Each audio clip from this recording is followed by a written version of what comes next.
მას ასე დასრულდა UFC 322 ივენთი იყო ძალზე სანახაობრივი, ყოველ შემთხვევაში უმეტესობა ბრძოლებისა, დაქტორ გემოვნებაზე არ დაობენ. რაც შეეხება მოულოდნელობებს, ვერ ვიტყვი რომ ბევრი მოულოდნელობა მოხდა, პრინციპში მაინც ძირითადად მოიკვირდა დასრულდა ყველაფერი, თუმცა მივყვეთ ნელ-ნელა დავიწყოთ ისევ early prelim-ით, როგორც დავიწყეთ ივენთის წინასწარ, ივენთამდელ წინასწარ ანალიზის ვიდეოში. კაი დაკასმა როგორც ვარაუდობდით, მარტივად ძლია ჯერალდ მირშატს, ვერ ხედავდით მირშატისგან გამარჯვების გზებს ამ ბრძოლაში, თუ გასწორთ მოსაზრებას გამოვთქვი, რომ შესაძლოა საბმიშენების რეკორდსმენი ჯერალდ მირშატი თავად დასაბმითესგო კაი დაკასისგან და მართლაც საბმიშენით მოიგო დაკასმა, ბრაბოს მარყუშით მოგულდა მირშატი, თუმცა ასეთ სწრაფ ფინიშს არ ვეღებდეს, იმათ ვუწევთ 51 წამზე 50 წამი დაჭირდა დაკასი მისთვის რომ მოემთავრებინა საქმე ჯერალდ მირშატთან. ზოგადად კაი დაკასი დაბრუნების შემდეგ შეახსენეთ კაი დაკასი UFC-დან წავიდა მას შემდეგ რაც დაიწყო რეგრესი და რეგრესი დაიწყო რომან დოლიძესთან ბრძოლით, სადაც რომანმა პრიმალი გაუტეხა თუ გახსოვთ, პრიმალის ძვალი გაუტეხა მუხლით. ამის შემდეგ აერია მიაყოლა კიდე მარცხები დაკასმა, დატოვა ორგანიზაცია, შემდეგ HUR-ში გახდა ჩემპიონი და დაბრუნდა ხელახლა და დაბრუნების შემდეგ ძალიან მომატებული აქვს კაი დაკასი განსაკუთრებით აღსანიშნავია ის რომ ძალიან სწრაფად იქ ბოლო 3 გამარჯვება კაი დაკას ჰქონდა 3-ვე პირველ რაუნდში და ჯამში აი ამ 3 გამარჯვებაში მას დასჭირდა არასრული 3 წუთი, ანუ 3 წუთზე ნაკლები დაჭირდა ჯამში 3 მოგების გასაფორმებლად. მართლაც ფანტასტიკური შედეგია. ვნახოთ როგორ გააგრძელებს კაი დაკასი ამჯერად UFC-ში თავის კარიერას. გადავიდეთ პრელიმ ქარდზე და პირველ ბრძოლაში შეიძლება ითქვას რომ მოულოდნელობა მოხდა, შეიძლება ითქვას იმიტომ რომ ჩვენს ვიდეოში არ ამოიკეთებია პროგნოზი ამ ბრძოლაზე, ვინაიდან ბოლო მომენტში შეეცვალა მეტოქე მალკოლმ უელმაიკერს და ეტინ იუინგი ჩაუჯდა მეტოქეთ, რომელიც შესაძლებაც საერთოდ არ ვიცოდით. არც ნახე არ ქონდა მისი ბრძოლები, არც გაგონილი ჰაილაითებიც არ ქონდა ნახე, შესაძლებაც თავი შევიკავეთ პროგნოზისგან. და ჩვენი არა, მაგრამ სავარაუდოდ MMA-ის მოყვარულთა უმეტესობის ბოლოდინები არ გამართა, ვინაიდან ვფიქრობ, მაინც MMA-ის სამყარო ძირითადად უელმეიკერის გამარჯვებას ელოდა ალბათ და მათთა გასაკვირად იუინგმა მოიგო, თან ისე დამაჯერებლად მოუგო, გადაწყვეტილებით, მაგრამ ისე დამაჯერებლად ეცვლოვანი გადაწყვეტილებით. კარგი ტექნიკური ბიჭი აღმოჩნდა ეს მებრძოლი და ვნახოთ მე სიმართლედ მის მომდევნო ბრძოლას უფრო ინტერესით ველოდები ვიდრე უელმეიკერისას. მომდევნო ბრძოლა იყო ერენ ბლეჩფილდსა და ტრეის კორტეს შორის, აქ ვივარაუდეთ რომ რევანში შედგებოდა, ვინაიდან რევანში იმიტომ რომ ისინი ერთხელ შეხვედრები იყვნენ ისედაც UFC-მდე და იმ ბრძოლაში ტრეისი კორტესი ჰქონდა გამარჯვება სპლიტით მოპოვებული, თუმცა ჩვენ ვივარაუდეთ რომ ერენ ბლეჩფილდი ამჯერად დაამარცხა ტრეისი კორტესი და ასეც მოხდა. ბლეჩფილდმა მეორე რაუნდში ზურგიდან მარყუჟით მოგუდა კორტესი. მომდევნო ბრძოლა პრელიმ ქარდში იყო გრეგორი როდრიგესსა და რომან კოპილოვს შორის და აქაც გამართა ჩვენი პროგნოზი. ზოგადად რომან კოპილოვს მეორე ფისევდა ვიტყვი რომ უჭირს ასეთ მეტოქებთან, რომელიც ხის უხეში მეტოქებთან, რომელსაც ის აი მუდმივად წნეხში ცდილობენ მოაქციონ მეტოქე. კოპილოვს უფრო უყვარს ეს ლაღი და თავისუფალი სტრაიკინგი, კიკბოქსინგი მოაიგდება და სიმართლედ ასეთ მებრძოლებს მე არ უჩვენდი MMA-ში. გადმოსვლას მათ საქმე უფრო არის. კიკბოქსინგი, მოაიტაი და იქ სადაც დროში დაწერილ ბრძოლებში რაოდენობრივად იმეს და უტყავენ, თვითონაც იღებენ დატყვევებს და ვინც უფრო უკეთესად და ტექნიკურად იბრძოლებს, ის მოიგებს. ნუ ყოველ შემთხვევაში MMA-ში მთათ ასე მარტივად არითმეტიკულად არ არის და როგორც ხშირად ხდება ხოლმე ასეთ მეტოქეებთან ნელ-ნელა იშლებოდა რომან კოპილოვი და რაც დრო გადიოდა, მით უფრო აშკარა იყო რომ კოპილოვი ამ ბრძოლას ვერ მოიგებდა, მით უფრო ფუჭდებოდა. ნუ საბოლოოდ ეს მოხდა გადაწყვეტილებით მოიგო ბრაზილიელმა გრეგორი როდრიგესმა. მომდევნო ბრძოლა ბოლო ბრძოლა პრელიმ ქარდზე და აქ ნუ ფლიანობაში მოულოდნელობა არ მოხდა, ყველა თვლიდა საკუთრივ ფავორიტი ბონიკალი, თუმცა მე გამოთქვი მოსაზრება რომ შესაძლოა ვიერამ სურპრიზი შემოგთავაზოს და სულაც მოუგოს ხო უხერხული მგონია ბონიკალისთვის რუდოლფო ვიერათო. შეიძლება ითქვას რომ შევსვი, თუმცა აქ აუცილებლად აღვნიშნოთ რომ ბონიკალი სხვა ბონიკალი წარმოგვიდგეს. ეს ასეთი ბონიკალი არ ვინახავს. ბონიკალი იყო ძალიან ისეთი ჯერი სტრაიკერი ბონიკალი იყო, თუმცა სტრაიკერი კიდე გვინახავს, მაგრამ აი ქიქებით ასეთი მომუშავე აი კოპილოვზე რო ვსაუბრობ, აი ასეთი სტრაიკერი იყო თითქოს ბონიკალი და ნელ-ნელა დააზიანა და დაშალა კიდე განსაკუთრებით გავიმეორებ ფეხებით იმუშავა ძალიან კარგი ფეხით დატოვდა და საბოლოოდ ისეთი ეფექტური ფეხით გათიშა რუდოლფო ვიერა რომ მიკრო კროკოპს რო შეშურდებოდა ასე ვთქვათ ისეთი ეთქი თან კროკოპის არ იყო ზამანაც მარცხენა ჰაიკიკი გაუშვა და მოკლედ როგორც გამოჩნდა ყოველ შემთხვევაში ბონიკალს მოუხდა წაგება ეს მე არ ვამბობ სარკაზმით ან ხუმრობით ზოგადად ძალიან ხშირია რომ აი დაუმარცხებელ მებრძოლებს სწორედ ეს პირველი კარიერაში პირველი მარცხი ძალიან კარგად ორი ვარიანტია შეიძლება პირიქით დაშალოს და ფსიქოლოგიურად დაანგრიოს და საერთოდ გაფუჭდეს მებრძოლი მაგრამ საკმაოდ ხშირად პირიქით კარგი გაკვეთილი გამოდის ხოლმე თუ გამოფხიზლება გამოდის ხოლმე თქოს და აი დაანახა მარცხმა სავარაუდოდ ბონიკალს და აკლდა მას არსენალში და ყოველ შემთხვევაში ამ ბრძოლაში აშკარად უბრალოდ მომატებულზე არის საერთოდ შესული ახალი უნარებით გამოჩნდა ბონიკალი და ნახოთ მე მართლა მაინტერესებს ბონიკალი უფრო ნუ ახლა რა თქმა უნდა მეტოქესაც გააჩნია ახლა რუდოლფ ვიერას აიკინგი დაჯაბნა ეს ჩვენ ბონიკალისთან გაგვიყვიდა თორე ხა ვეძებთ რომ ზოგადად რუდოლფ ვიერას როგორ მოვუვინებს აიკინგით ნუ ამას ეს არ არის უცნაური ხო ამიტომ დავაკვირდეთ მომავალშიც კიდე ბონიკალი როგორ მომდენო ბრძოლაში ვის შეხვდება ვის შეხვედრებენ და როგორ იბრძოლებს მე ყოველთვის შემთხვევაში ძალიან მაინტერესებს და გადავედით ხაბარ ქარდზე და ბენოა სენდენი როგორ გამახარა ბენოამ ნუ რა თქმა უნდა გულიმწყება ბენელ დარიუშზე რომელიც ასევე ძალიან პატივსცემა მებრძოლს და მიყვარს და ზოგადად ერთ-ერთი ის მებრძოლია ვისაც უშემატკივრობ ხოლმე თუმცა ბენოა სენდენიზე გამოგიტყვით რომ ფაქტურად შეფრის ქართველი მებრძოლია ანუ ქართველი მებრძოლების გარდა ყველასთან ფავორიტი რა შეშედა ყველასთან უშემატკივრებ ბენოა სენდენის და აქ პრინციპში ჩვენი პროგნოზი იყო რომ პირველ რაუნდებში ბენოა სენდენი იქნებოდა კარგი და აქ უნდა დაეფინიშებინა აუცილებლად თუ ვერ დააფინიშებდა ბენოა სენდენი შემდეგ გაუჭირდებოდა და მესამე რაუნდამდე თუ მივიდოდა მესამე რაუნდს აუცილებლად წააგებდა ბენელ დარიუშს და თუ გადაწყვეტილებამდე მივიდოდა ნუ მე იმის მიხედვით აი შუა რაუნდში რა მოხდა პირველ რაუნდს აუცილებლად იგებს ხოლმე სენდენი და ნუ თუ აფინიშებს როგორც ესე პირველ რაუნდში აფინიშებს ხოლმე და აქაც ასე მოხდა აქ ძალიან სწრაფად მოხდა მე-16 წამზე ნოკაუტით ბრუტალური ნოკაუტით გაიმარჯვა ფრანგმა ძალიან შთამბეჭდავი გამარჯვება მოიპოვა ბუნებრივია ბონუსიც აიღო ვნახოთ კამარი მოითხოვა იქ ჟესტი თუმცა უკითხეს ვის გამოიწვევო ბენოა სენდენიმ ძალიან ისე თავდაბლად რომ მე სამხედრო ვარ და რასაც ვიბრძანები იმას გავაკეთებ მოკლედ თვითონ ვინმე კონკრეტული არ გამოუწეხებია თუმცა მე ძალიან მაინტერესებს ვინ იქნება მისი შემდეგი მეტოქი ყოველ შემთხვევაში ბრძოლასთან საკმაოდ ახლოს არის თალსახარო შემდეგი ბრძოლა არ იქნება მისი სატიტულო მაგრამ კიდევ ერთი გამარჯვება ну განსაკუთრებით თუ ტოპ 5-ის წევრთან მოახერხა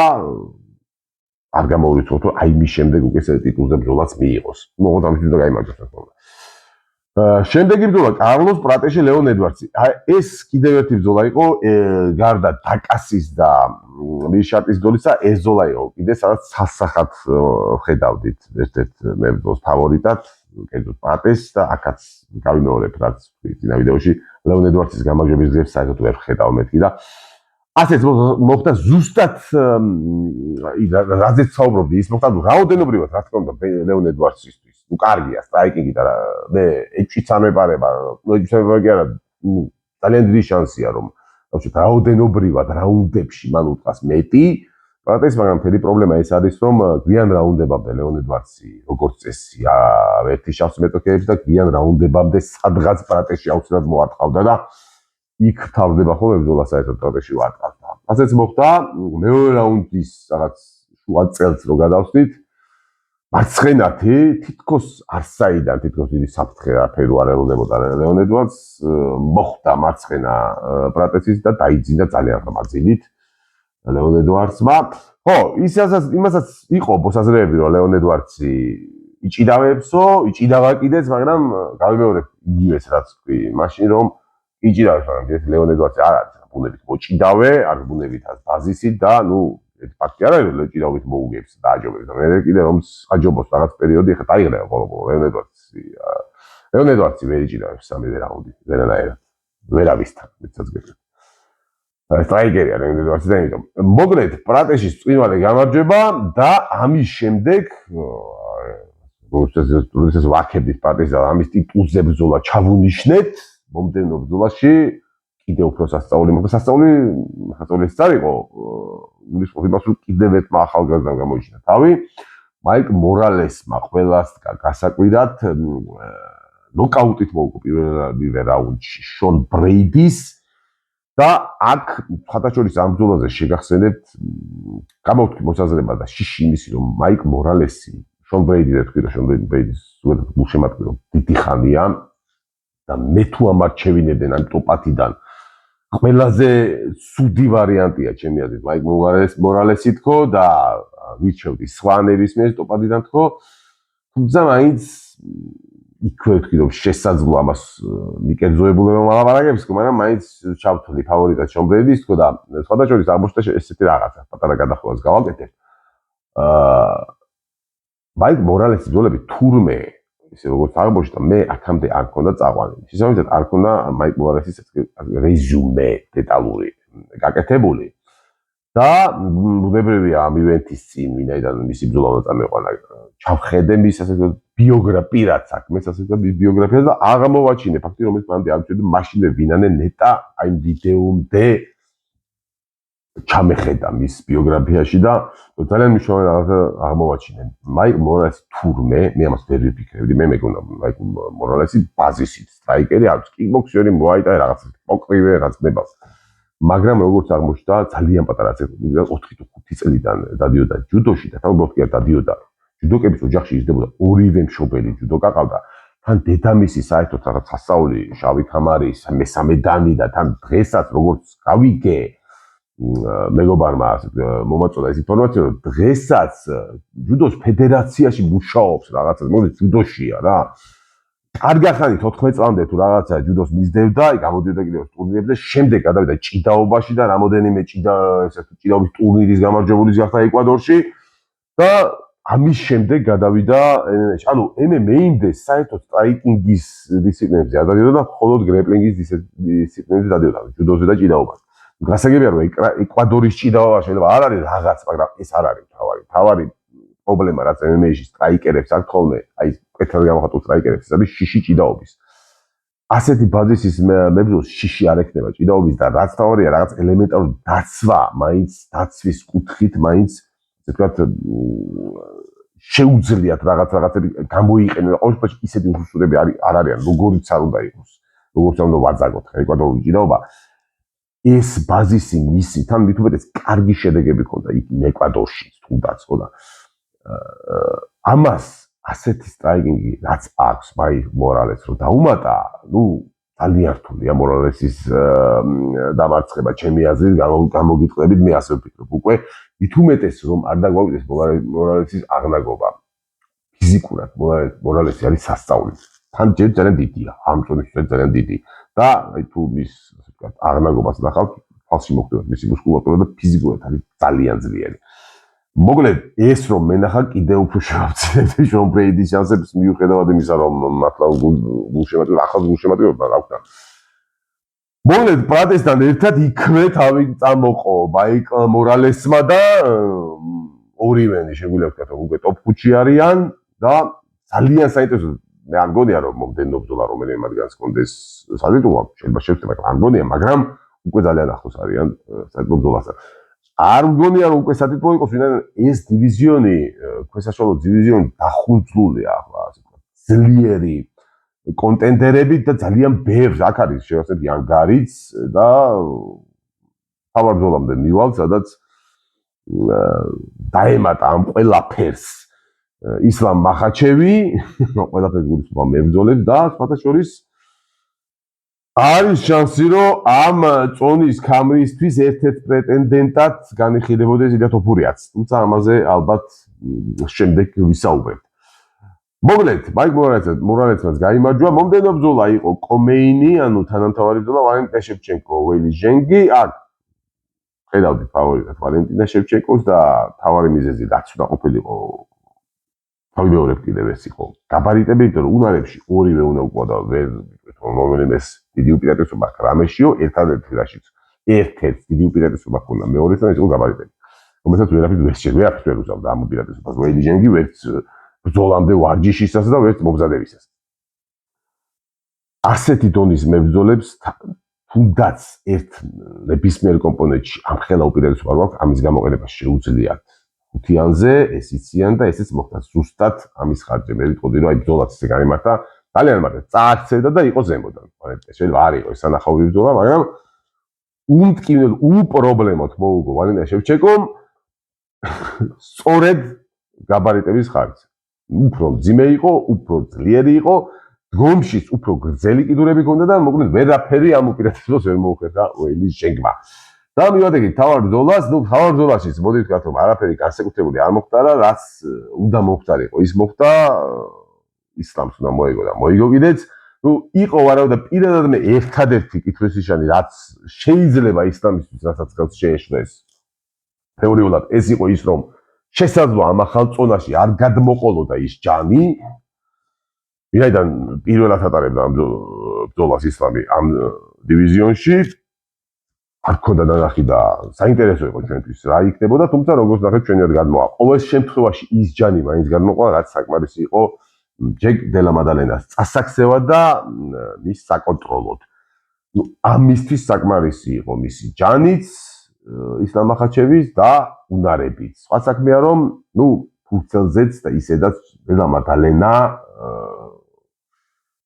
თან სწორედ აი ამ კომპონენტში ჭიდაობაში არავის არ ჯეროდა რომ მას ისლამს გაუწევდა წინააღმდეგობას. პრინციპში შეიძლება ითქვას რომ მეორე სერია ვნახეთ ცოტა ხნის წინ გამართული ბრძოლისა. შეასეთ იქაც ჩრდილო კავკასიელი მებრძოლი ხდებოდა სამხრეთ ნახევარსფეროს წარმომადგენელს, გულისხმობს რა თქმა უნდა ჩიმაევსა და რიკოს დუპლესის შორის დაპირისპირებას დაახლოებით იგივე სცენარი იყო ამ ბრძოლაშიც და ძალიან მარტივად უპრობლემოდ, გადაწყვეტილებით, მაგრამ უპრობლემოდ კონტროლის და ზედა პოზიციაზე ყოფნის ხარჯზე ჭიდაობის ხარჯზე სხვადასხვა ვთქვათ ჩრდილო კავკასიელმა დაამარცხა სამხრეთელი. რა იქნება შემდეგი ისლამ მახაჩევისთვის? საინტერესო იყო სვაჩოვის ინტერვიუ ბრძოლის შემდეგ, სადაც გამოიწვა, კიდევ ერთხელ გამოთქვა ისლამ მახაჩევმა. სურვილი რომ დიდი სიამოვნებით იბრძოლებდა თეთრი სახლის ივენტზე, აი ვისთან იბრძოლებდა, ამაზე ისლამს არ უსაუბრია. თუმცა ვიცით რომ განიხილება ამ ხრივ ერთ-ერთ მეტოქეთ მithumetes თეთრ სახში ილია თოფურია. არ ვიცი, ბევრი საუბრობს რომ ქართველსა და დაღესტნელის ბრძოლას თეთრ სახში არ ჩაატარებენო, მე პირადად ამოსასწრებას გეტყვით რომ არ ვეთანხმები არანაირად და საერთოდ ვერ ხედავ ამაში პრობლემას. შემიძლია ამაზე ბევრი ვისაუბრო და რატო ვერ ხედავ, მაგრამ აზრი არ აქვს, ვისაც აჯერა, მაინც არ დამიჯერებს. და უამრავი ესეთი შემთხვევა რომ შეიძლება წმინდა ამერიკულ ივენტზე, მათ შორის სადაც ტრამპის ზის ხოლმე თავარ ბრძოლაზე ყოფილა ასეთი საერთაშორისო დაპირისპირება, თუმცა ამაზე არ ვისაუბრებ, იმიტომ რომ არ არის ბევრისთვის საინტერესო. ყოველ შემთხვევაში მე ვფიქრობ, რომ ეს პრობლემა არ არის. მეცადგები თუ ისლამი იჩხუბებს თეთრ სახში, მეტოქი უნდა იყოს აუცილებლად ილია თოფურია. ანუ გულისხმობ თუ მომდენო მეტოქი ისლამს ეკვლევა სხვა არა ილია თოფურია. აი ამ შემთხვევაში გამოურიცხავ რომ ის ბრძოლა შედგეს თეთრ სახში. მე ასე მგონია. არ ვიცით თოფურია იქნება თუ არა, სხვაშორის ყველა დაბნეულია, როგორგანმაც ინტერვიუზე არაფერი არც ახსენა და არავის აქცენტი ილია თოფურიას არ გაუკეთებია.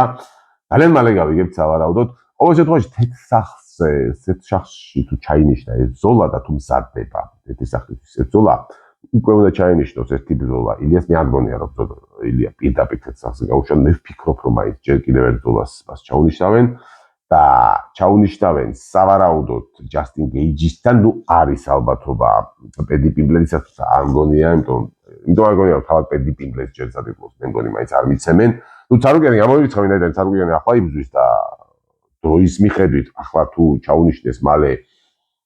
ილია თოფურიას ბრძოლა, ცარუკიანი არ გამოდის, იმიტომ ძალიან მალე გამოუვა.